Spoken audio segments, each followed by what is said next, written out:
There are images that are just completely seared into my mind. Still photographs almost, mostly of children's faces and of the way that the trauma of everything that they've been through just plays out on them. My name is Arwa Damon. I am a journalist. I've spent the majority of the last 20 years in war zones, and it was that experience that eventually in 2015 led to me deciding that I needed to do more than just report the news. And so I founded and launched my charity, INARA. Her name's Mariam. She's 10, and there with her older sister, Inam.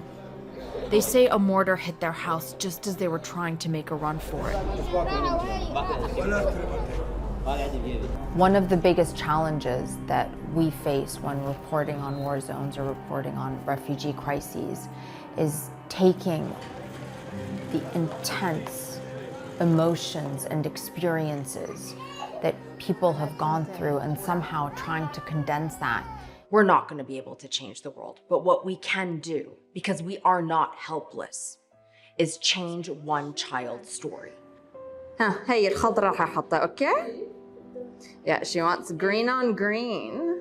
This is Dalal. She's 3 years old. She's been with us for quite a bit now. Yeah, her brother says it's really nice. Hello? Oh, she says it's really nice. That's it. We have a winner. Hey, بدك إياها? Oh, look at that smile. They lose the spark of life in their eye to all of a sudden realizing and recognizing that despite everything that they have been through, their dreams are not dead. We still do have an obligation and an ability to make a difference in the lives of those who are the most innocent.